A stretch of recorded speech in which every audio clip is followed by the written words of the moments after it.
Bom, pessoal, então, dando seguimento aí às palestras do dia de hoje relacionadas à conexão em redes, nós trazemos também membro do GIP, mas diretora coordenadora do Labarte, da Universidade Federal de Santa Maria, né? Nossa parceira também, contínua aí, ida e volta, né?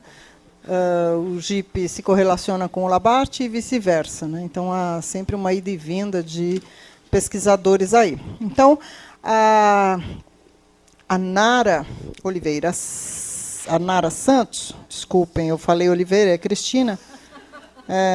Bom, a Nara já sabe, todo mundo que está aqui já sabe que eu troco o nome de todo mundo, não é, Fernando? Ninguém sabe, né? O título da fala da Nara é Arte Contemporânea, Redes e Realidades Mistas, e ela trouxe uma partner que ela disse que é a mulher da realidade, né? Das realidades. E eu esqueci o nome, a Nara vai apresentar, tá bom? Obrigada. Com a palavra. Boa tarde a todos. Eu gostaria de iniciar agradecendo ao convite da Silvia, né, para poder participar aqui do evento. Conseguimos, enfim, organizar as idas, vindas e horário. Agradecer também a Rô, né, pela colaboração e constantes desafios que propomos mutuamente, né?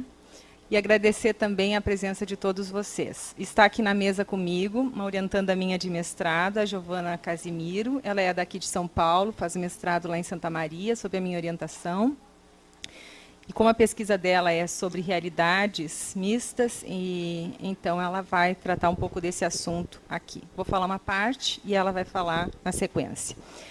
Bom, uma das preocupações que nós temos lá em Santa Maria, e já há um bom tempo, pelo menos nesses últimos 10 anos, desde que a gente começou com a especialização e depois com o mestrado em artes visuais, é tratar das questões que são da minha área de conhecimento, né? Meu nome é Nara Cristina Santos, eu sou professora do Departamento de Artes Visuais da Universidade Federal de Santa Maria.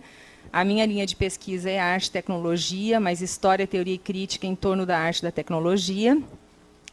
E, atualmente, né, sou coordenadora do Labar. Estou com 3 orientandas de mestrado e a Giovana é uma delas. Temos só o mestrado lá. Bom, uma das preocupações que a gente tem lá e que há 10 anos assim, faz parte da problemática de ensino, de pesquisa e extensão, é como pensar, né, a história, a teoria e a crítica da arte em torno da produção em arte, tecnologia digital ou em arte, ciência e tecnologia também. Nesse contexto abrangente, eu comecei a trabalhar com alguns teóricos da área da biologia, inclusive o Raul tratou em parte deles, né, de como se começa esse pensamento sistêmico, que é o Maturana e o Varela. Trabalhei um pouco mais com Varela, inclusive, nas questões que ele trata de neurocognição, mas eram autores, né, da área da biologia que, de certa maneira, me ajudaram a pensar a concepção de sistema, de autopoese, de autoprodução, e me levaram, né, a outros pensadores, inclusive, né, o Niklas Luhmann, que foi aquele que eu fiz a ligação também na fala do Raul, né, e que trata das questões de um sistema aberto na comunicação. Então, Maturana e Varela, um sistema fechado, o Niklas Luhmann, um sistema aberto.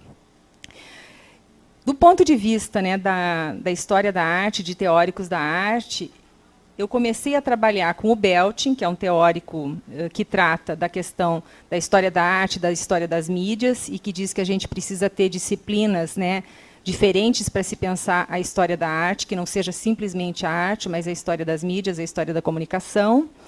E me aproximei, na sequência, de um outro autor, que é o Edward Shanken, que parte da teoria de sistemas do Burhan, para pensar uma escrita de história da arte que possa realmente envolver as questões de arte e de tecnologia. Por quê? Porque ele acredita que a gente precisa pensar a concepção de uma história dentro de uma rede de complexidades, né, de diferentes áreas de conhecimento e não simplesmente daquelas áreas tradicionais, como filosofia, antropologia,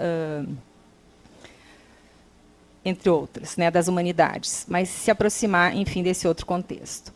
Nessa sequência, uma maneira que eu tentei organizar para sobreviver, né, no sul do Brasil e na cidade de Santa Maria, foi montar esse grupo de pesquisa de arte e tecnologia, e esse laboratório, que funcionam, então, desde 2005, e fazia todo ano um evento que chama o Simpósio de Arte Contemporânea, que a ideia é, então, levar artistas para lá que possam expor. Então, tem toda uma proposta de curadoria, né, de expografia em torno dessa produção de uma exposição em arte e tecnologia, digital, ou de arte computacional, se a Suzete quiser, ou de arte, ciência e tecnologia, para se aproximar da Rô.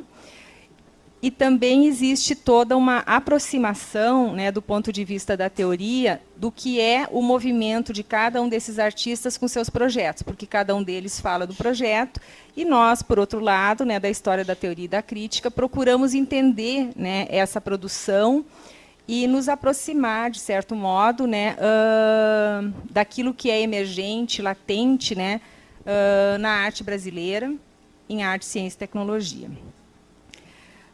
Eu vou apresentar para vocês, muito rapidamente, e vou parar em alguns momentos, uma sequência. Vamos ver se vai andar.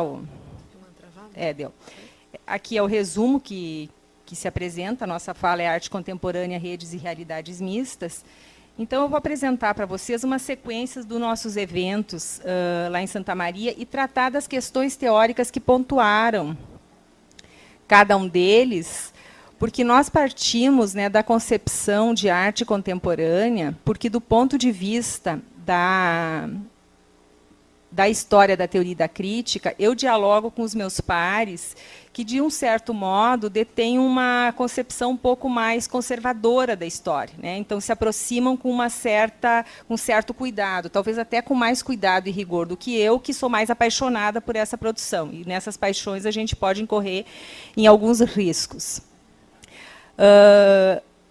Para isso, né, eu também conto com apoio e troca, né, com outros pesquisadores, inclusive, né, a Rosângela, que são da área da prática, outros da teoria, como a Ana Carvalho, por exemplo, da URGS, para pensar um pouco como que a gente poderia efetivamente tratar dessas questões teóricas com, pelo menos, né, um mínimo de aproximação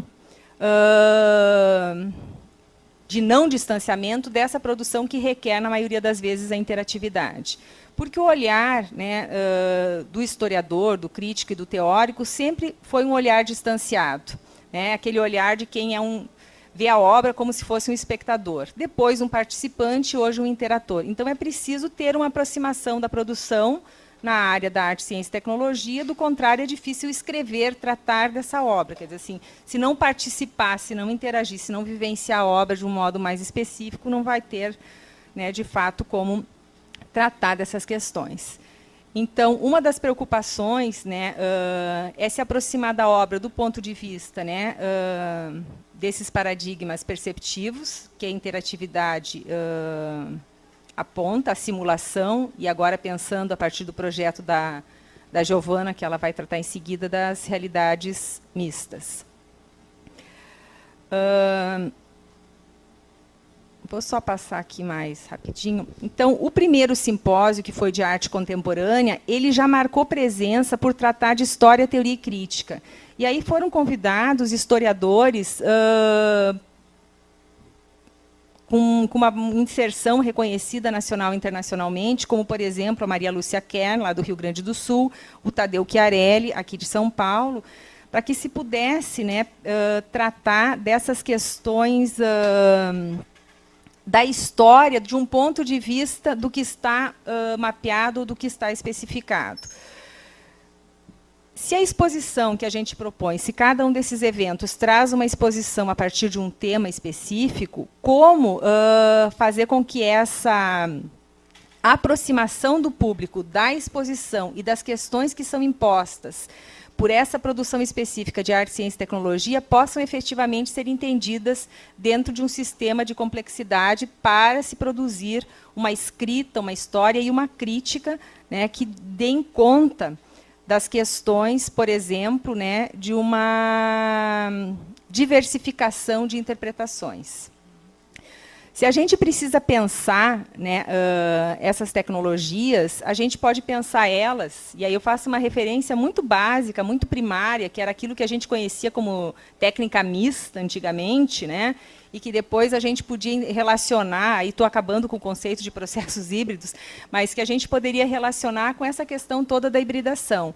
Então, como pensar esses processos híbridos envolvendo diferentes linguagens artísticas dentro de uma produção contemporânea, mas que envolvesse, né, a tecnologia computacional, que é um pouco a proposta, independentemente do conceito, né, da Suzette e da Tânia, pensando a computação do ponto de vista da matemática, mas do cálculo, sobretudo, né, e a gente, lá no laboratório, vem pensando a partir do dígito, né, a partir dos anos 60 para cá, um pouquinho antes, até dos anos 50.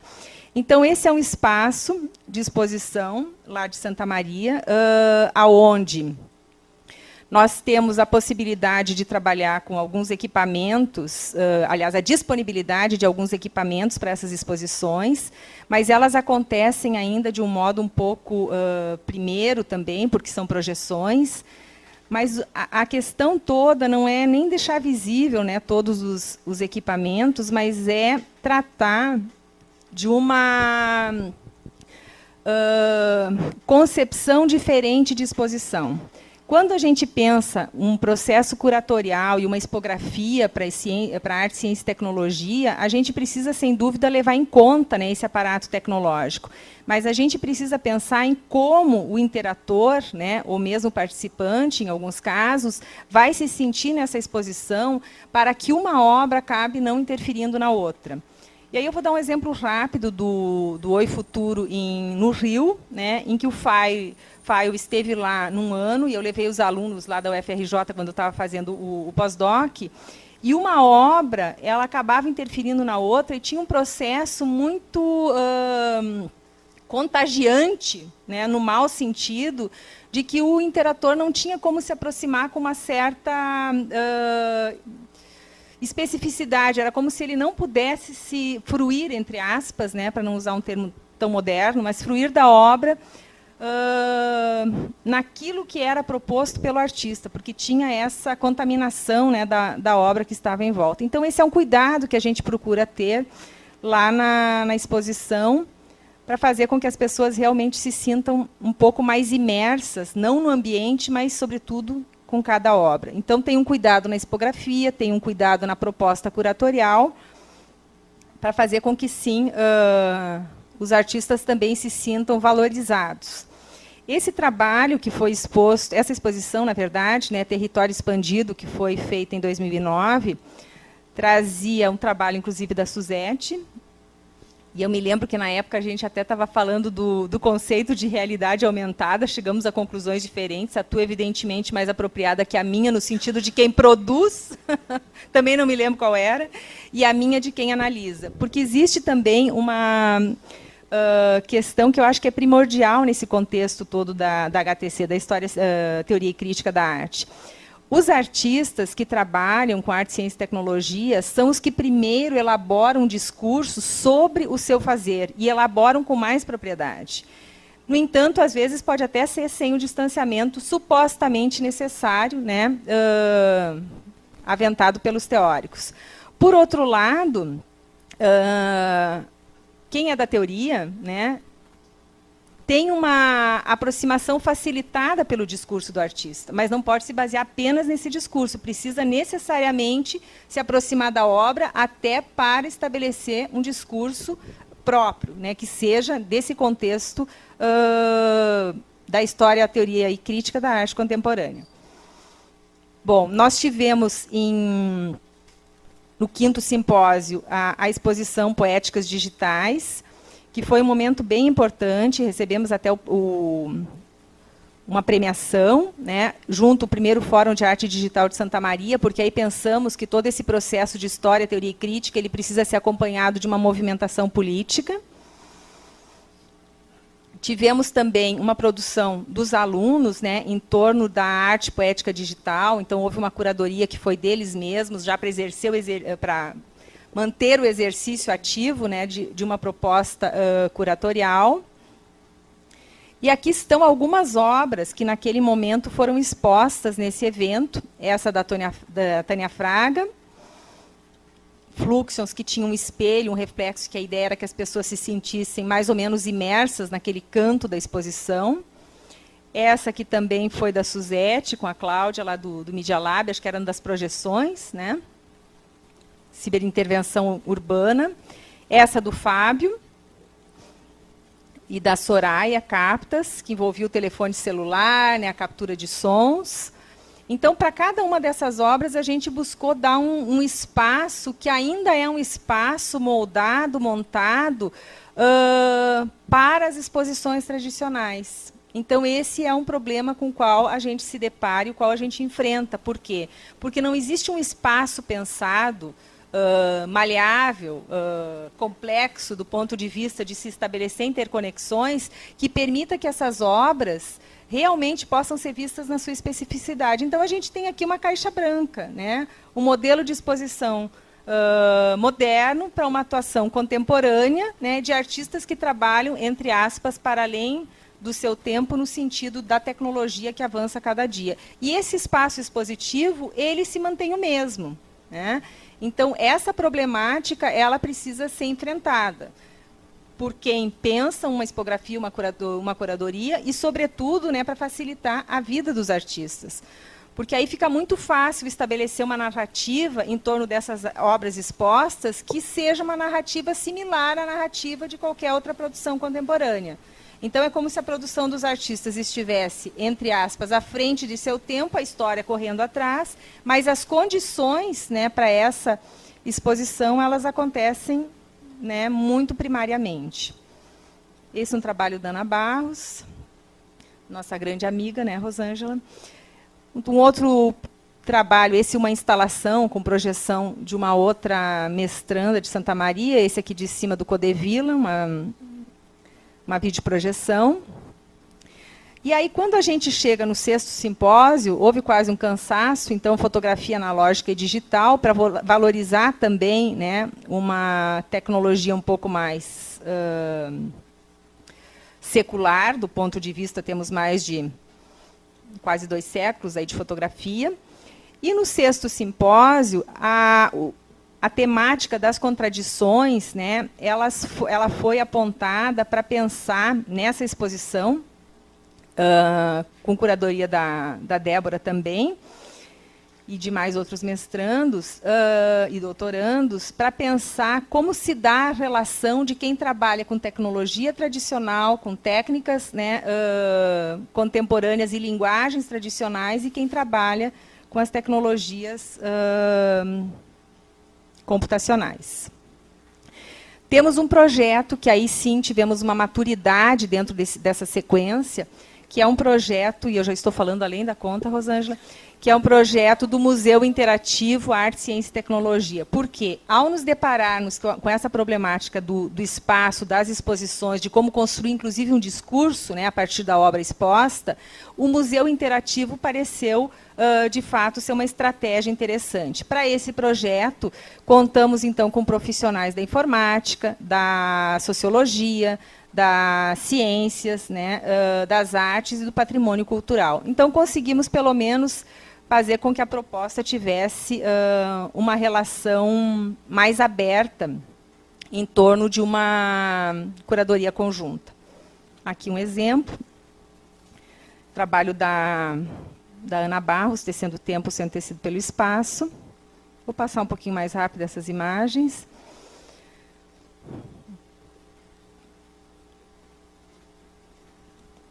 No 7º simpósio, tentamos tratar um pouco da relação de participação e interação, qual é a diferença. Esse evento aconteceu lá na UFRJ, o Milton esteve lá, E aí procuramos entender qual é efetivamente o papel, né, daquele que vai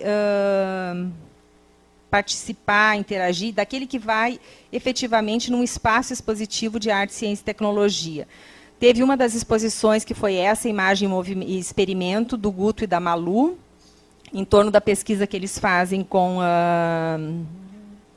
elementos orgânicos, né? Tem o grupo deles que é nano hiperorgânicos. Tivemos o 8º simpósio, que foi Arte, Ciência e Tecnologia, e que trouxe também artistas, enfim, de diferentes partes do país. E nesse evento, a gente pôde observar a possibilidade, pelo menos, dos artistas se sentirem um pouco mais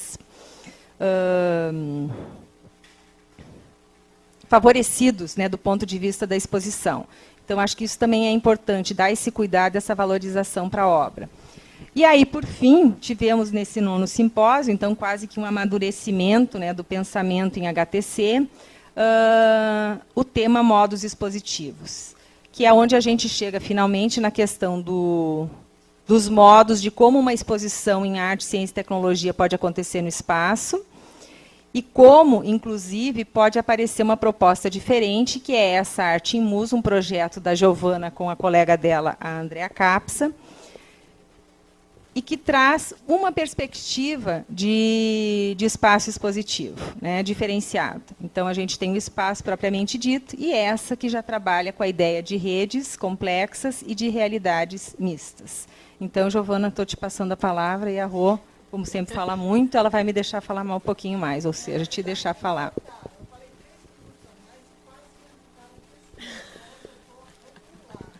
Tá, eu não vou demorar.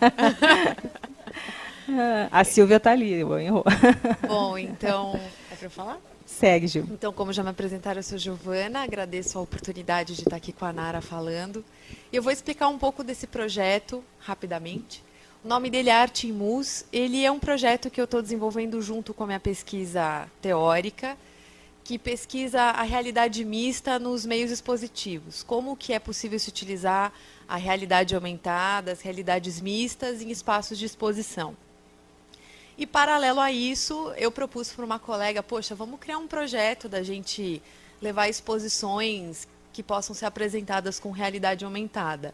Então, foi isso que a gente fez. A gente criou o Arte em Mus, que inclusive ele tem esse AR maiúsculo de Augmented Reality, e ele propõe um meio expositivo itinerante através da realidade aumentada. Então, a gente pôde fazer 3 experimentos, né, dessas exposições, que um deles foi no 9º simpósio, em Santa Maria, o outro foi no 4º Congresso de Arte Computacional, que foi na UFRJ, e no 13º Arte, o evento da Suzete. Então, a gente pôde expor obras de fotografia, eram fotos da professora Raquel Fonseca, que é professora lá da Universidade de Santa Maria, e ela dispôs as imagens para nós e a gente configurou essa exposição. Então, como mostra a foto de cima, essa imagem aqui, as pessoas elas tinham códigos e elas apontavam com um aplicativo chamado Liar, que é um aplicativo gratuito que a gente começou a testar, é bem simples. Elas apontavam para esses códigos que a gente gerava, que tem escrito o nome do projeto, e podiam ver uma série de imagens, de fotografias da Raquel, no caso. A nossa ideia inicial foi realmente poder experimentar como que você pode aplicar a realidade aumentada como solução para um espaço expositivo. E também até pensar numa ideia inclusiva, porque você pode levar uma exposição de diversos artistas com diversas informações para lugares que nem sempre essas obras poderiam ser levadas. Então, aí levantam questões bem interessantes da relação inclusiva do interator e da instituição. Não sei se você quer passar. E aqui são alguns pontos específicos do projeto. Quem quiser acessar, ele tem um blogzinho que tem todas as informações e as fotos que foram expostas, e aos poucos a gente vai atualizando o conteúdo. Então, ele é um projeto de meio expositivo itinerante, que usa a realidade aumentada, e ele propõe se aproximar um pouco desses hábitos de uma sociedade inserida na cibercultura, que as pessoas cada vez mais usam diversas telas. Inclusive, eu fui num evento do Google em que o termo da vez é multi-screen, cloud first e mobile first. Então, os desenvolvedores estão partindo desses 3 termos para pensar as tecnologias que vão ser vendidas.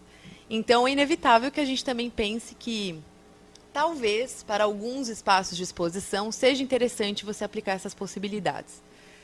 E a minha pesquisa, especificamente, ela parte de 2 situações bem interessantes que aconteceram ao redor do mundo e que eu, inclusive, falei no evento da Suzete. Já estou finalizando. Só para finalizar. Que foi uma exposição no MoMA, chamada We Are in MoMA, que é uma exposição clandestina que foi feita por 2 artistas, que eles distribuíram códigos dentro do MoMA sem o conhecimento da instituição. E esses códigos viabilizavam as pessoas a acessar obras virtuais, com realidade aumentada. Então, foi um episódio que marcou o uso da realidade aumentada em diversos museus. Inclusive, o MoMA comprou essa exposição, mesmo ficando sem saber do que estava acontecendo por praticamente 2 dias, né? Quem puder pesquisar é bem legal. Inclusive, o que aconteceu foi que museus no mundo todo começaram a usar a realidade aumentada, dentre eles o Museu Nacional da Cracóvia, que é um museu que implementou na dinâmica institucional dele. Tudo isso para a gente pensar, da mesma maneira que o simpósio foi mudando os modos como ele apresenta os modos expositivos e as redes que são formadas a partir daí, o projeto Arte em Muse e as possibilidades com a realidade mista permitem que a gente crie redes de informação e de colaboração e de inclusão. E só para finalizar, uma questão que eu levanto muito e que eu só fui chegar nisso pesquisando, é classificar a realidade mista, né? Em muitos casos, as pessoas... É a última coisa, é sério. As pessoas usam muito realidade aumentada para classificar tudo, nesse sentido, dessas camadas de realidade. Mas, de acordo com vários autores da área da computação, na verdade, a realidade aumentada ela está dentro da realidade mista, assim como a virtualidade aumentada. Né? E fora disso, aí a gente tem a realidade virtual, que também é muito confundida nesses conceitos todos. Um exemplo. Então, por exemplo, da realidade aumentada é quando você inclui um objeto virtual no mundo real. Então, é o caso do Arte em Muse. Você está num ambiente físico, você aponta o aplicativo e aparece um objeto virtual no teu mundo físico. A virtualidade aumentada é o contrário. É quando você insere um objeto físico no mundo virtual ou uma ação física no mundo virtual. E isso é bem confundido, inclusive, com a realidade virtual. Né? Então, são conceitos que têm que ser esmiuçados e isso eu espero fazer na minha pesquisa. Obrigada. Só para finalizar, então, a última frasezinha. Tá. A Giovana está trabalhando com a questão de curadoria, realidades vistas. A Franciele está fazendo o doutorado dela trabalhando com a questão de curadoria e espaços expositivos. A Débora publicou um livro recentemente tratando dessas questões, né, de um circuito de arte digital no Brasil. Então, acho que a gente conseguiu, né, nesse percurso de 9 anos, 10 anos, fazer com que a produção em HTC, História, Teoria e Crítica, a partir da arte da ciência e tecnologia, começasse a ter uma evidência no foco, no laboratório de pesquisa lá e pudesse se difundir. Temos aqui também o Fernando Codevilla, que está trabalhando, enfim, para tentar dividir com vocês um pouco mais das nossas preocupações, né, dos ganhos que foram aos poucos acontecendo nesse decorrer de todos os últimos 9º simpósios. E, para fechar, o 10º simpósio comemorativo contará com a presença, né, do SAI Artes e de uma determinada obra. Eu estou castigando a Rosângela porque ela fala muito lá também. Muito obrigada. Quem quiser pode entrar em contato por e-mail. Ou seja, vocês sofreram por minha causa. Eu estou melhorando, viu, Nara? Já aprendi. Ontem eu consegui passar só 3 minutos. Nós já estamos mesmo com 50 minutos de atraso. Né? Então, já chamo Osana Celeste e Danilo Baraúna. Né? Esse é um texto que nós escrevemos a 3 cabeças, 6 mãos e vários corações latejantes. E que será apresentado pelos 2, que são meus parceiros aí, além do Alexandre, nessa área de neurociência, né? Os estudos aí relacionados à arte. Então, o texto chama-se... Bom, ambos são do GIP, entretanto, o Danilo faz o mestrado aqui na USP, e a Osana, ele fugiu de mim, viu? E a Osana faz o doutorado lá, sob minha orientação na Unesp. O texto chama-se Teoria Neurológica da Experiência Estética de Ramachandran. Apresentação, análise crítica e proposta de aplicação. Continuando aquele tema que a gente discutiu ontem e os textos que a gente vem publicando aí. Com a palavra. E controlem o tempo, não vão fazer feio.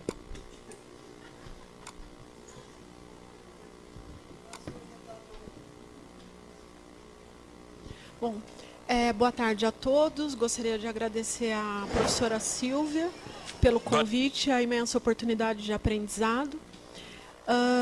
Esse trabalho que nós vamos apresentar faz parte de um trabalho anterior que nós já apresentamos em Brasília, e agora a gente conseguiu aprofundar um pouco a teoria neurológica da experiência estética do Ramachandran, e vamos apresentar um pouquinho mais um conteúdo que a gente conseguiu avançar.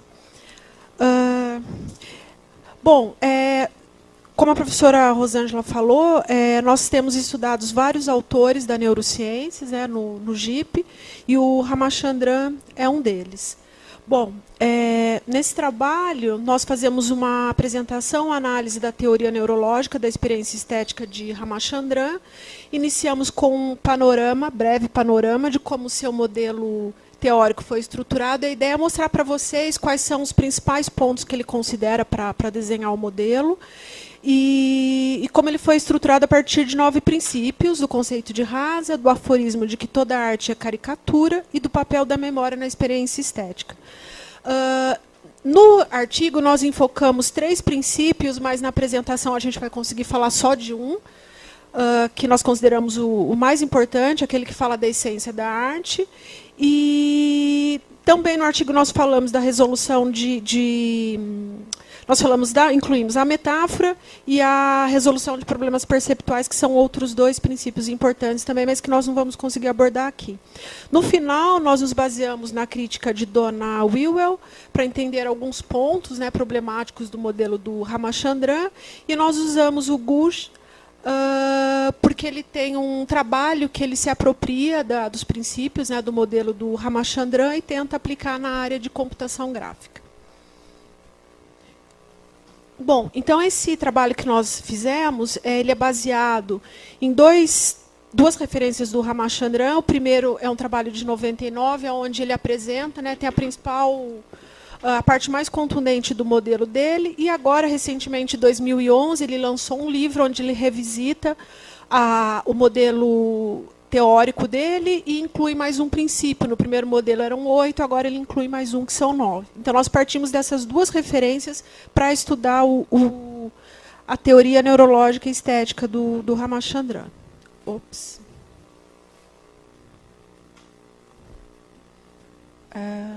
Um minuto. Desculpe, um pequeno problema.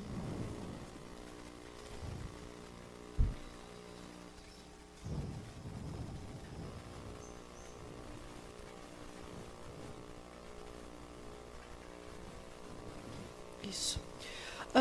Bom, antes de iniciar a apresentação do modelo do Ramachandran, é importante fazer algumas observações preliminares, porque ele se cerca de algumas questões antes de apresentar o modelo, e eu listei algumas delas aqui.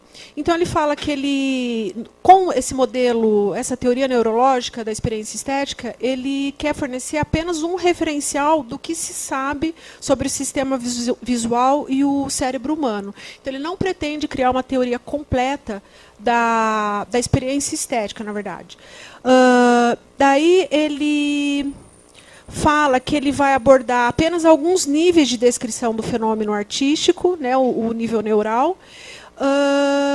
E os principais comentadores falam que esse modelo dele pode ser usado, aplicado a um tipo específico de arte, que seriam aquela baseada na contemplação e no prazer visual. No entanto, esse aspecto a gente já contesta, e a gente sabe que o modelo dele é um modelo que nós conseguiríamos aplicar para outros tipos de obras de arte também. Bom, ele fala que embora ele não consiga explicar nesse modelo as dimensões espirituais da arte, nem a originalidade do artista, não significa que ele está depreciando esses dois aspectos. E também que ele não diminui o importante papel da cultura na criação e apreciação da arte. Até ele diz que é justamente no modelo dele, ele aponta que a cultura é a grande responsável por permitir a criação de diferentes modelos, diferentes estilos artísticos. O Ramachandra, para quem não conhece, ele é um especialista no sistema visual, mais recentemente percepção. Ele foi foi o neurocientista que conseguiu explicar o fenômeno dos membros fantasmas, e mais recentemente o foco dele tem sido a percepção e a emoção. Então, a teoria dele parte da seguinte questão: como o cérebro humano responde à experiência estética? Existem princípios artísticos que atravessam as fronteiras culturais? Aí ele vai dizer que a gente já consegue responder essas duas questões por conta do conhecimento que nós temos acerca do sistema visual e do cérebro humano, que é um conhecimento suficiente para que a gente possa especular sobre as bases neurais da arte e também construir uma teoria científica da arte. E também ele aponta uma série de experimentos, de experiências da área da etologia para fundamentar essa resposta. Bom, no texto dele, se alguém mais aqui isso da Ramachandra pode tentar me ajudar, e até os críticos também falam que esse é um dos maiores problemas, onde ele usa termos como estética, arte, beleza, excitação, como se fosse um sinônimo do outro. Mas a gente, depois de estudar vários textos, a gente propõe aqui o que ele entende por arte, né? Como é que ele entende esse campo da arte, e a gente traz aqui uma proposta, né, da nossa compreensão. Então, a arte, no modelo dele, ela aparece como um campo de conhecimento especializado em manipular um conjunto de heurísticas de forma lúdica, deliberada, consciente, inconscientemente, tendo em vista criar superestímulos especialmente capazes de ativar áreas específicas do cérebro visual e do sistema límbico. Então, a arte aparece como um campo especializado em criar superestímulos da essência das coisas. Bom, esse conjunto de heurísticas aparece no modelo dele como os 9 princípios, e esses 9 princípios, eles aparecem como organizadores da essência das coisas. Vocês já vão ver nos próximos slides, vai ficar um pouco mais claro. Esses princípios auxiliariam a alocação da atenção. E no caso da arte, quando a arte opera esses princípios, eles funcionariam de forma satisfatória quando operados como superestímulos. Uma coisa que ele destaca para defender também que esses princípios são universais, ele fala que esses princípios eles são comuns à experiência humana, mas também de outras criaturas, e que, portanto, esses princípios não podem ser considerados apenas como resultado da cultura. Então, ele cita no livro dele uma série de casos, dentre eles, por exemplo, as flores, né? Ele fala da beleza das flores, ela tem uma função para as abelhas, mas eu trouxe o caso dos bowerbirds, que eu achei extremamente interessante, que é onde ele quer mostrar que esses princípios seriam universais. Então, esses pássaros, eles são muito estudados pelos etologistas, porque eles possuem 2 características fantásticas. Uma delas é que eles são exímios imitadores de som, e também eles são exímios arquitetos. Então, eu foquei aqui na apresentação, trouxe umas imagens para vocês verem, que é o Ramachandra, ele parte dos estudos de casos desse tipo de pássaro e das construções dele para mostrar que esses 9 princípios seriam universais. Então, vocês vão observar nas imagens que a gente consegue enxergar e identificar uma série de princípios artísticos, como agrupamento, simetria, contraste. E esses pássaros, pássaros da mesma espécie, eles têm diferentes estilos. Então, se vocês pesquisarem na internet, no YouTube, bowerbirds, vocês vão ver uma série de estudos que mostram esses vários estilos dos pássaros. Então, eles usam folhas secas, flores, pedras, inclusive objetos de habitações. Ele agrupa objetos por cores, por formas. E daí aqui eu trouxe um vídeo, rapidamente vou passar para vocês, é bem curtinho, para vocês entenderem um pouquinho como é que é esse comportamento dos pássaros.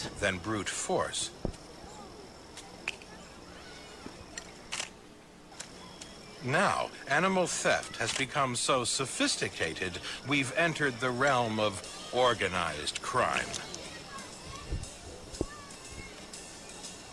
This male Australian satin bowerbird is only interested in stealing things that are blue for a very special client. The female bowerbird. This thatched bower is a seductive bachelor pad where the mood must be right for love. The male's pilfering is driven by the female's passion for all things blue. Visiting all the males in the neighborhood, she'll judge them on their home decorating flair. And it pays to accessorize. The more impressive his pile of ill-gotten gains, the more attractive she'll find him. This crime of passion may have started with feathers and berries, but we humans have made the haul much more varied.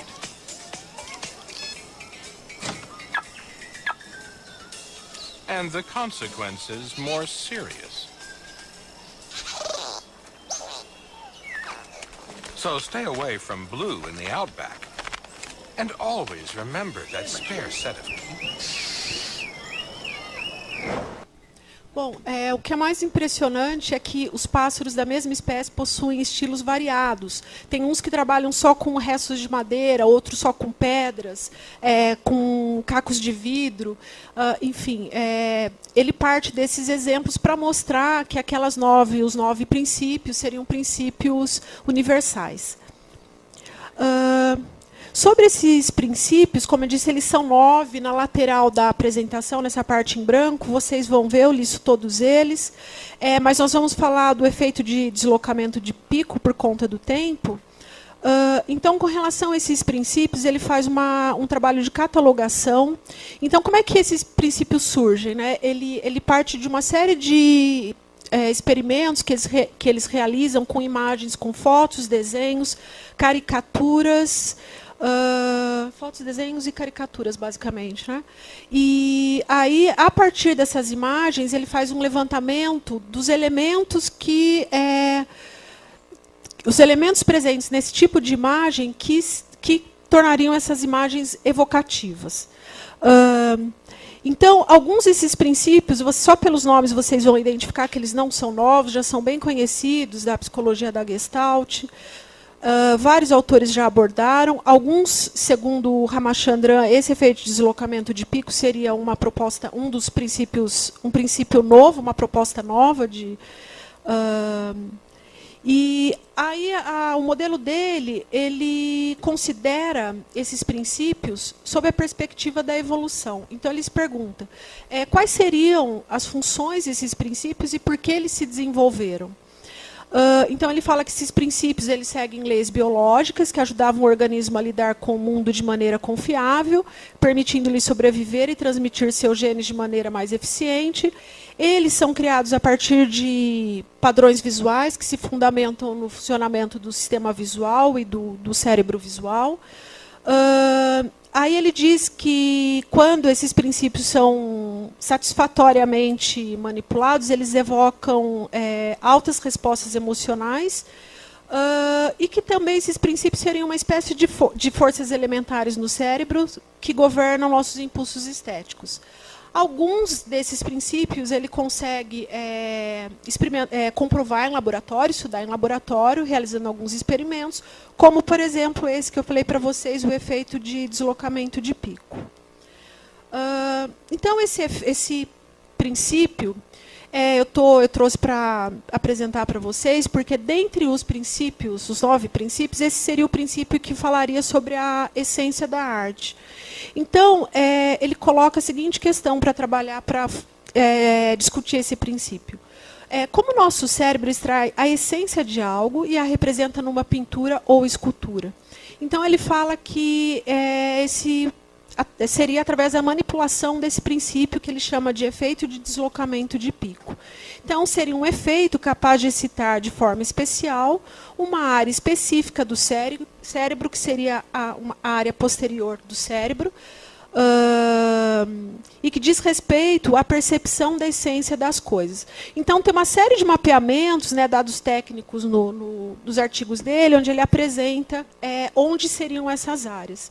Então, esse princípio ele seria encarregado de criar superestímulos. Ele usa a palavra superestímulos, mas ele usa a palavra caricatura também para se referir ao exagero. Porém, esse princípio, embora ele ateste que seja algo novo que ele esteja propondo, alguns autores também já trabalharam, como o Zec, a Margaret Livingstone e a própria psicologia da Gestalt. Para tentar explicar o que seria exatamente esse efeito de deslocamento de pico, ele usa o conceito de rasa, que é um conceito que aparece nos antigos manuais de indianos de arte e estética, e que diz que rasa seria, basicamente, traduzindo, ele tenta fazer uma tradução do conceito, que rasa seria apreender a essência de algo, o espírito de algo, de forma a despertar uma resposta emocional em alguém. Bom, aí, espero que eu tenha conseguido condensar aqui o experimento que ele faz para fundamentar o que seria esse efeito de deslocamento de pico. Ele fala o seguinte, que existe um experimento realizado por esse etologista, o Timbergen, que é feito com ratos, gaivotas e peixes. Eu vou trazer o exemplo aqui do rato, que ele fala que o rato, quando você quer ensinar o rato a discriminar, por exemplo, um quadrado de um retângulo, de forma mais rápida, toda vez que que aparecer o retângulo, você dá uma comida para ele, você o recompensa.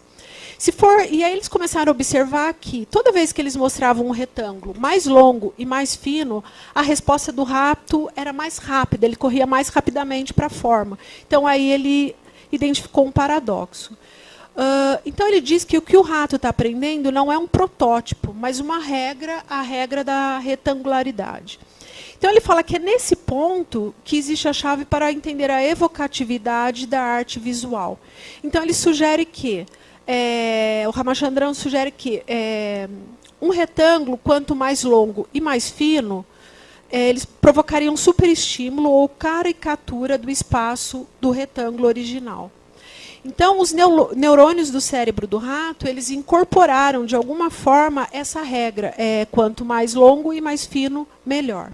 E tem uma série de outros exemplos que ele cita que se fundamentam no mesmo princípio. Tempo. Tá, então eu vou pular, mas era só para dizer que ele repete esse experimento com vários animais. E aí, assim, ele usa a palavra caricatura, aparece em vários momentos no modelo dele, mas ela é utilizada como digamos, um recurso retórico, um aforismo, para adjetivar também a palavra superestímulo, exagero.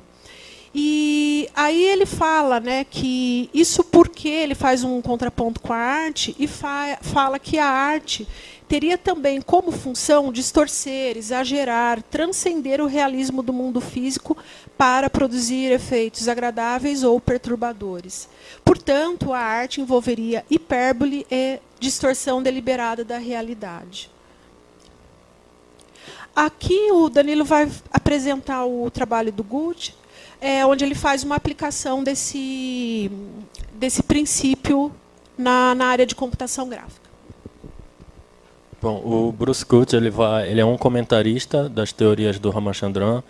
Ele vai tentar fazer uma aproximação entre imagens produzidas por computação gráfica e como essas leis que foram propostas pelo Ramachandran poderiam auxiliar na criação dessas imagens e assim obter um melhor tipo de comunicação com alguém.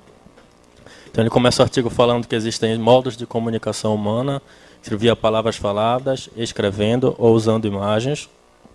E ele vai falar que o texto vai lidar com uma comunicação entre mentes humanas via imagens geradas por computador. Seria tipo o processo de criação do artista e como ele materializa essa imagem, utilizando essas leis que o Ramachandran vai falar, e como a pessoa, como o público recebe essa imagem, podendo analisar essa imagem também a partir dos princípios que o Ramachandran vai colocar. Então, o objetivo do artigo é mostrar ao leitor alguns métodos de aprimoramento da comunicação de conteúdos a partir de imagens criadas por computação gráfica. Ele usa, inclusive, na verdade, o termo educar. Então, ele diz que é meio que uma proposta de educação visual desse público a partir das leis que o Ramachandran vai colocar. Então, uma análise e aprimoramento desse artigo que a Osana acabou de apresentar, que é o Neurological Theories of Aesthetics.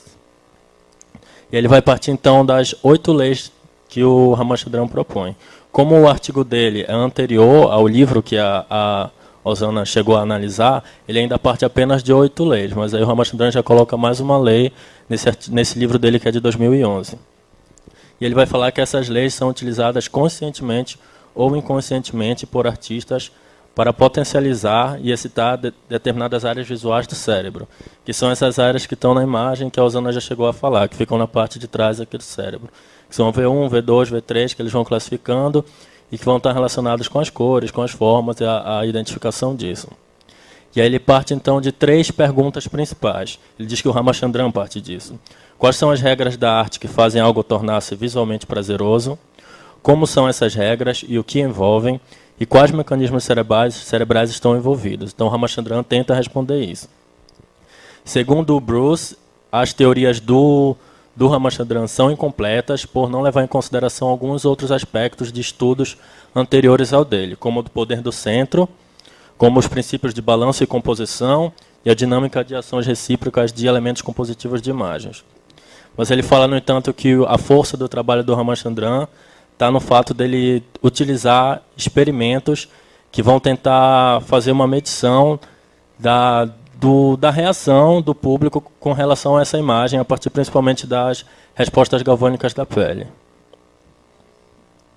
E ele vai fazer, então, ele diz que o artigo dele é uma revisitação ao artigo do Ramachandran, incluindo algumas outras teorias que para ele são importantes para compreender.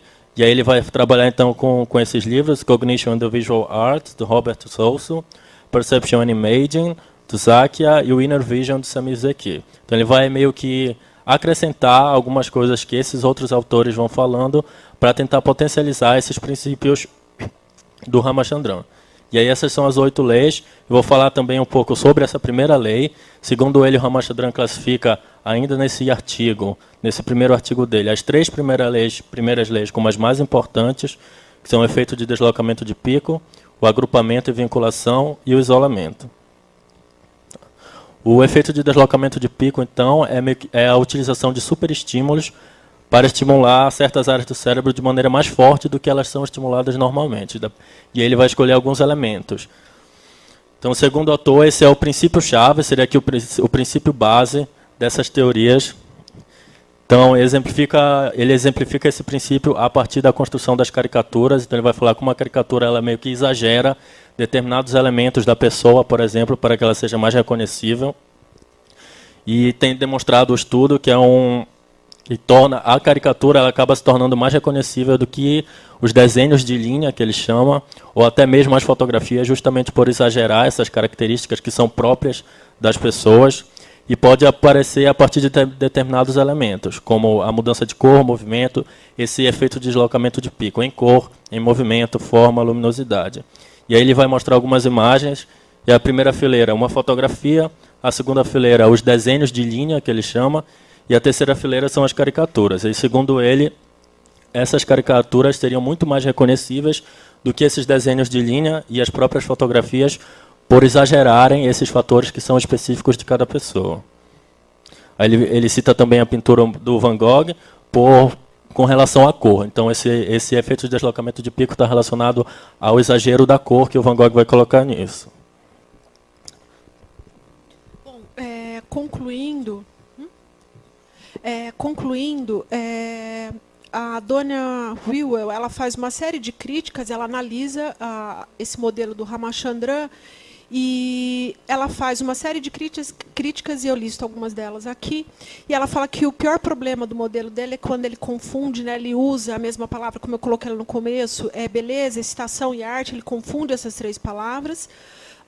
Ele fala que o modelo é uma abordagem bastante reducionista, e repleta de confusão, que gera muita dificuldade para os comentadores entenderem.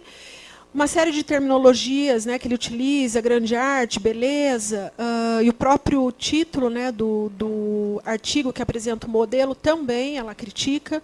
Ela questiona a resposta galvânica da pele, se ele acha que isso poderia fornecer uma medida, alguma informação sobre o fenômeno estético. Então, e ela fala que com esse experimento ele estaria produzindo uma colonização brutal das humanidades pelos cientistas por meio do uso de tecnologias. Ela critica também, fala que tem algumas conotações políticas desagradáveis, que ignoram fatos sociais e de gêneros, porque, basicamente, ele analisa estátuas femininas indianas. Então, ela critica muito isso. Senso comum de beleza. E, de novo, ela fala que não faz sentido identificar excitação com beleza. Mas ela fala, aponta alguns aspectos positivos. E eu tenho que concluir. Nós teremos um tempinho para as perguntas depois. Obrigada. Tá bom. Desculpe apresentar correndo, mas não dá para apresentar o Ramachandran em 20 minutos. Obrigada.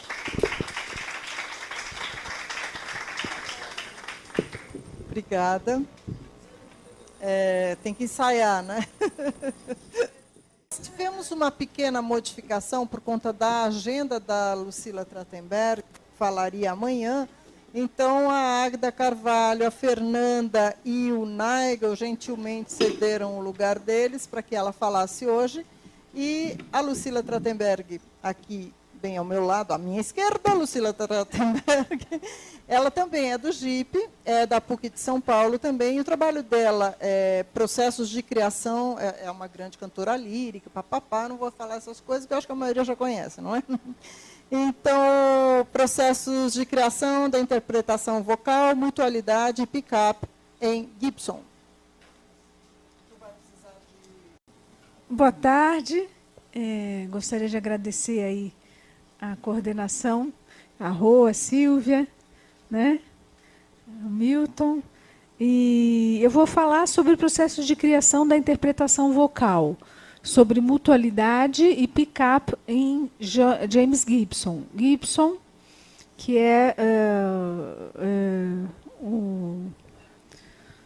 ele trabalha com a teoria da percepção ecológica, e eu, pessoalmente, trabalho com canto. Eu sou cantora também. Então, esse é um assunto que me interessou muito estudar, e eu desenvolvi ele no mestrado e no doutorado, mas eu só me aproximei do Gibson mesmo no doutorado, né? Então, eu vou explicar um pouco como é que esses processos de criação da interpretação vocal têm a ver com esses recursos desenvolvidos pelo Gibson. Como é que a gente pode começar a refletir sobre isso à luz desses recursos do Gibson, né? Então, eu vou fazer uma introdução. Esses processos de criação da interpretação vocal, eles se encontram praticamente inacessíveis, ou seja, em situações de incomunicabilidade, a outras pessoas que não os próprios intérpretes cantores. Quer dizer, só os intérpretes é que sabem que processo eles caminham para fazer a criação deles da interpretação. Só eles que sabem, ninguém mais. Historicamente, ainda é recente o campo de pesquisa da performance musical, ou seja, da música trazida ao fluxo sonoro por cantores e instrumentistas. Segundo Cook, Nicholas Cook, é um musicólogo inglês, ele parece seguir o rumo de vir a se tornar uma das vertentes musicológicas que poderá se estabelecer como um paradigma no campo da musicologia. Quer dizer, vai se começar a ter uma abertura no campo da musicologia para essa pesquisa no campo da performance vocal. O autor acredita que a performance musical vem ganhando espaço investigativo na área musicológica após um período em que o compositor e a obra constituíram o foco das investigações musicológicas. Então, era compositor e obra, né? o qual foi seguido pelo foco na área de análise musical e analistas musicais, que era a chamada área da performance analiticamente informada, em que o analista também é colocado no comando. E ainda na esteira da valorização da música como processo e não como produto. Isso já bastante central, né, esse conceito já bastante central na área da etnomusicologia. Para Cook, as tensões internas à musicologia teriam tido grande parte da responsabilidade no aumento da reflexão acerca do intérprete e da performance. Algumas delas seriam, né, que teriam trazido essa pressão para se pensar intérprete e performance. A performance histórica, que se interessa pelos instrumentos e estilos de época e que teria trazido perspectivas um tanto inflexíveis para a área, com ênfase no entendimento restrito de interpretação. Seria um aspecto negativo, né, dessa performance histórica. B. Uma possível reação à forte presença do teórico analista musical na performance analiticamente informada. E C. A hierarquia musical entre obra, compositor e intérprete, isso já indicado por Glenn Gould. A lacuna do conhecimento de como se dão os processos de criação na área da interpretação vocal serviu de ponto de partida para a nossa proposta de investigação do processo de criação do intérprete-cantor em nosso doutorado em processos de criação no Programa de Comunicação e Semiótica da PUC-SP. A intenção era buscar respostas à pergunta por quê, diretamente a partir desses intérpretes-cantores, através de entrevistas, com reflexões críticas e teóricas acerca dos relatos obtidos. A busca se deu por respostas aos porquês que os guiam e que estão conectados aos comos, orientando-os nos processos de criação, na lida criativa, junto aos elementos presentes na partitura, em interações perceptivas, afetivas e lógicas, em conexões constituintes das redes criadoras processuais da interpretação vocal. Essas conexões incluem o intérprete-cantor, a partitura, o compositor e informações de suas redes histórico-culturais. Os conceitos de affordance, mutualidade, invariante e variante foram desenvolvidos no contexto da teoria da percepção ecológica de James Gibson e são trazidos ao diálogo por se referirem a uma instância relacional contemplada em sua teoria de percepção, envolvendo mutualidade, reciprocidade e significados. Já no mestrado, eu trabalhei com a ideia de reciprocidade criativa, que era, porque a ideia é a gente começar a pensar no que é que se faz a partir do momento, tomando em conta o momento que você entra em contato com a partitura. O que você vai fazer a partir disso para criar sua interpretação, não é? E esse conceito de mutualidade, ele entra um pouco por essa ideia de reciprocidade, que os affordances também estão. A gente vai falar sobre isso um pouquinho mais à frente. Considera-se que possam trazer uma compreensão mais complexa aos processos de criação da interpretação vocal, especialmente pelo enfoque escolhido para ponto de partida da pesquisa realizada, qual seja o momento de encontro entre o intérprete-cantor e a partitura, esfera relacional considerada nesse trabalho em seu aspecto de mutualidade implícita, diretamente implicada no processo de criação da interpretação como transcriação. Bom, como esse é um termo bastante complexo, eu vou deixar para desenvolver ele numa outra ocasião, tá? Mas seria uma ideia de um processo de interpretação como uma transcriação, mais do que uma tradução, e sim uma transcriação. É um conceito, um neologismo criado pelo Haroldo de Campos e desenvolvido por ele, né? Mas que trata de uma tradução ampliada, digamos assim. Em função disso, não há intenção aqui de reconstituir toda a teoria da percepção de Gibson, mas de abordar alguns conceitos na perspectiva descrita acima. Bem, 2. Os recursos da percepção ecológica. Gibson desenvolveu sua teoria no contexto da visualidade. Há pouca referência em sua obra à sonoridade, mas a abordagem ecológica da percepção proposta pelo autor tem tido implicações em diversas áreas de pesquisa, incluindo a música. No campo da psicologia, ela se constituiu em uma oposição ao mentalismo e ao behaviorismo, rejeitando a fórmula estímulo-resposta, tomada de empréstimo da chamada ciência dura da fisiologia, para ajudar a se livrar da doutrina da alma na psicologia, mas, segundo diz o Gibson, numa citação dele mesmo, ele diz que ela nunca funcionou dessa forma. Gibson desenvolveu a teoria de um sistema perceptivo, principalmente em seu livro The Senses Considered as Perceptual Systems, de 1966, concebendo os sentidos como sistemas integrados, ativos, que buscam informação em movimento, orientando o percebedor, selecionando e organizando informações. Mas a esse sistema perceptivo corresponde um ambiente, cuja interação se desenvolve na mutualidade. De que modo se daria tal relação? O autor propõe sua discussão em um nível que busca respostas para as questões da percepção para além do nível da física, propondo assim o nível ecológico. Busca respostas às perguntas: como nós vemos o ambiente que nos circunda? Como nós vemos suas superfícies, contornos e suas cores e texturas? Essa é uma citação do Gibson.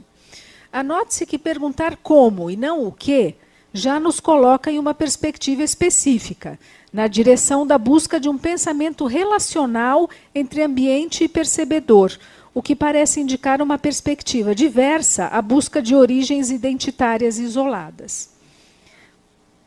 Retornando, o nível de descrição ecológico, e agora eu vou fazer uma citação do Gibson, as palavras animal e ambiente fazem um par inseparável. Cada termo implica o outro. Nenhum animal pode existir sem um ambiente ao seu redor. Igualmente, embora não tão óbvio, um ambiente implica um animal, ou ao menos um organismo para ser rodeado. A palavra fazem foi aqui traduzida, a partir da palavra make, a fim de ressaltar a esfera de ação mútua. Ela poderia ter sido traduzida por constituem, mas a primeira opção parece indicar mais diretamente os agentes ativos dessa união, embora tal atuação se dê em modos diversos. Se o percebedor deve se movimentar e locomover, como enfatiza Gibson, o ambiente, entretanto, oferece affordances, mudas, no sentido de que não falam suas características, mas oferecem e ainda atuam sobre ou se forçam sobre o percebedor sem se movimentar. A diferenciação entre o nível físico e ecológico vem a ser ressaltada pelo autor, indicando que os conceitos no nível de descrição física do mundo, como espaço, tempo, matéria e energia, não implicam diretamente um nível de descrição das interações entre ambiente e seres, que se comportam e se movimentam. Como salienta Lúcia Santaella, para Gibson, espaço e tempo não são propriedades do ambiente vivo, mas sim do mundo da física. Como tal, só podem ser reconhecidos indiretamente, mas não percebidos diretamente, que é o que ele defende, a teoria da percepção direta, que não precisa de uma representação, não é? No nível ecológico, o ambiente é melhor descrito, segundo Gibson, em termos de meios, substâncias e superfícies. As características de permanência e mudança são relativas à percepção ecológica de espaço e tempo. Alguns aspectos do ambiente e dos animais são permanentes e outros variantes. E aí a gente vai falar de variantes.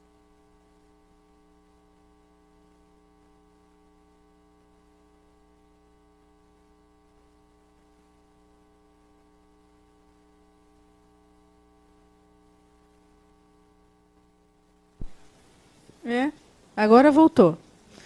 Isso. O ambiente é constituído por ricas informações de estrutura e de dinâmicas invariantes. Aí vem uma citação dele, Quase nada é permanente para sempre. Nada é também imutável ou mutável. Então, é melhor falar de persistência embaixo da mudança. Desse modo, um mesmo evento possui invariantes e variantes. E a permanência, assim como a variação, é relativa. Mas a permanência sustenta a mudança. Tal condição, segundo o autor, permite-nos perceber a mudança. E a mudança, por outro lado, permite perceber a invariância. Os exemplos dados por Gibson são simples. São tomadas em conta invariantes de um quarto, relativamente permanentes quanto ao chão, as paredes, o teto, mas que vêm a sofrer mudanças constantes nos móveis, nas roupas de cama. Um observador, ainda segundo Gibson, pode, assim, ter a possibilidade de reconhecer o mesmo quarto em diferentes ocasiões.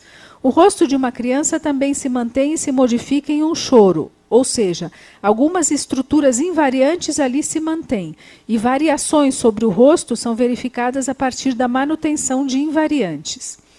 Após experimentos realizados no campo da visualidade e luminosidade, o autor propõe que um objeto é especificado por invariantes sobre transformação. Elas são invariantes de estrutura. Não só objetos, mas pessoas, luz, som as possuem. Eric Clarke, que é um musicólogo inglês também, ofereceu um exemplo de invariância em um tema musical, ou motivo, como a gente chama, né, em música, e suas transformações. Ou seja, o tema pode ser considerado uma invariante devido às suas reaparições. Um tema que sempre volta, recorrente, né, sempre volta a ser tocado ou cantado, pois seus padrões de proporções temporais e de alturas não se mostram alterados, são sempre os mesmos. Desse modo, ele se manteria inalterado em meio às variações ao seu redor. Dowling e Harwood, em citação de Clarke, comentam sobre diferentes níveis de invariantes locais e específicas, como o desenho ritmo melódico constituinte do famoso tema que inicia a Quinta Sinfonia de Beethoven, e invariantes de caráter mais global, como gêneros de composição, tango, enfim. Estamos falando aqui de níveis micros, médios e amplos. Gibson propõe que, para perceber o ambiente em sua permanência de relativa estabilidade, o percebedor deve ter e ainda desenvolver a capacidade de detectar ou captar. O termo utilizado é pick-up, as propriedades invariantes, variantes e os affordances. Tal percepção se dá, segundo o autor, diretamente de modo ativo. O percebedor não recebe algum estímulo passivamente. A proposição de percepção direta se constituiu em uma novidade na área da percepção. O que Gibson afirma é que as invariantes possuem informações que são diretamente captadas ou detectadas por parte do percebedor, sem que haja necessidade de representação. Mas o autor não afirma que tal processo se dê de modo consciente, alertando ainda para o fato de que, ao usar o termo aware, não está se referindo a um processo de consciência no sentido estrito do mesmo. Mas essa capacidade de captar a informação consiste para o autor em um estado de sintonia. Isso eu acho fundamental na teoria do Gibson. Ou attunement, como eles colocam, né? A fim de que nesta sintonia seja possível haver uma ressonância com as propriedades do objeto, mais especificamente com os seus affordances, com o que ele está oferecendo, né? A capacidade do sujeito que entra em sintonia com um affordance. Essa questão surgiu a partir de um dos pontos mais importantes a ser trazido. É o aspecto de educação de atenção, mencionado por Gibson, o qual diz respeito a um aprendizado possível de melhoria dessa sintonização. Quer dizer, existe essa possibilidade de melhorar, da gente se desenvolver como pessoa, desenvolvendo essa sintonização com as coisas, como um rádio, né? Um exemplo que ele deu foi a educação do paladar para o vinho, que ocorre de modo direto. Você tem um aprendizado direto, né, nesse paladar com o vinho. E indica a possibilidade de progresso no conhecimento de definição das coisas, viabilizada pela percepção, o que, no processo de percepção artística, poderá vir a influir na atitude do artista que recolhe aquilo que o atrai. Isso é importante para o artista, né? O que atrai, ele vai recolher. Agora uma citação do Gibson, feita pela Janet Davidson. Gibson havia dito que a sintonização é dependente da experiência que pode ser adquirida pela educação de atenção. Em essência, educar a atenção de alguém é refinar a habilidade de discriminar através da prática. Você vai refinando essa habilidade. Através da prática, você vai discriminando as coisas. O progresso do conhecimento é do indefinido para o definido, não da sensação para a percepção. Nós não aprendemos para ter percepções, mas para as diferenciar. É nesse sentido que nós estudamos para ver. Então, nesse sentido, perceber é também se perceber. O ato contínuo de perceber envolve a copercepção do self, O próprio termo percepção precisa ser redefinido para permitir tal fato. Os affordances do ambiente se constituem no que ele oferece ao animal, o que ele provê ou fornece, tanto para o bem quanto para o mal. E affordances são assim constituídos por composições, suas propriedades, né, e layouts que são oferecidas para o percebedor. Por exemplo, o chão, na sua dureza, oferece a possibilidade de que se ande por cima dele. A areia fina já oferece de modo bem claro a informação dessa dificuldade de andar, em função de suas propriedades de composição e superfície. Um cachorro que demonstre agressividade estará fornecendo informações de perigo. Davidson traz a fala da psicóloga social Leslie Zebrowitz, que comenta acerca do potencial de utilização do conceito affordance na área da percepção da emoção. Expressões de emoção podem ser vistas como sendo affordances de especificações sociais, como se aproxime de mim, ou fique longe de mim, ou me ajude, ao invés de simplesmente como alegria ou raiva ou medo. Realmente, emoções são associadas com estados específicos de ações de prontidão. E um rosto temeroso ou raivoso não apenas sinaliza ao ambiente affordances de perigo, mas também facilita ações adaptativas apropriadas ao percebedor. Affordances também fornecem, como notou Zebrowitz, informações no campo da percepção emocional, que facilitam as ações de adaptação e, consequentemente, sobrevivência ao percebedor. Estariam ali sendo fornecidos também de modo direto significados, que assim seriam percebidos. Nos processos de criação da interpretação, affordances presentes na partitura seriam oferecidos ao intérprete-cantor, captando, entrando em contato com, realizando aquilo que o Gibson chama de pick-up, significados que incluem a percepção de invariantes e variantes. Ele está de frente a invariantes e variantes. Em relação à percepção e conhecimento, Gibson evoca uma continuidade entre esses. Símbolos são tomados como profundamente diferentes das coisas, mas deixem-me esclarecer sobre isso. Deve haver ali modos de estimulação ou caminhos de transportar informação para cada indivíduo que percebe alguma coisa, ainda que abstrata. Ele deve ser sensível ao estímulo, não importa quanto universal ou de fina urdidura seja a coisa que ele apreenda. Não existe símbolo exceto como ele é realizado no som, luz projetada, contato mecânico ou algo parecido. Todo conhecimento repousa na sensibilidade. Tal afirmação acerca do conhecimento, imbricado diretamente na sensibilidade, evoca a afirmação de Peirce, que correlaciona a percepção... tá bom. Percepção e pensamento lógico. Os elementos de todo conceito entram no pensamento lógico pelo portão da percepção e encontram sua saída pela porta da ação propositada. E aquilo que não puder mostrar seu passaporte em ambos portões deverá ser preso como não autorizado pela razão. Isso é uma citação do Peirce. Enfim, considerações finais.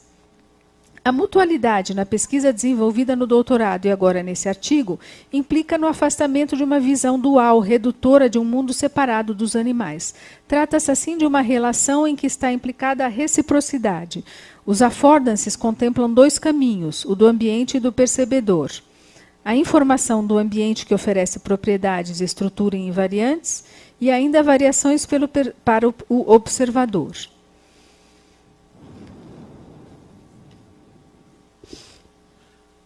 Terminando,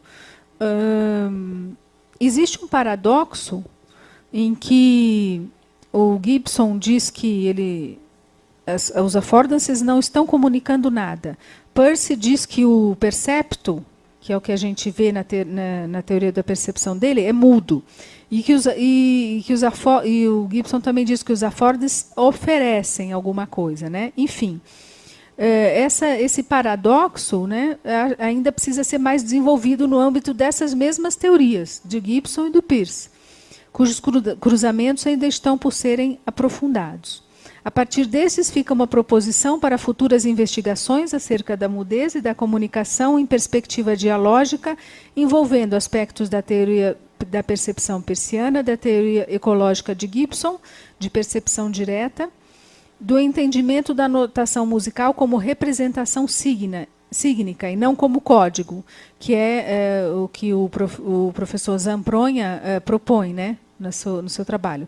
E, por fim, a compreensão do sujeito semiótico como instâncias de signo e semiose na área musical como um todo, envolvendo a questão da comunicação em música.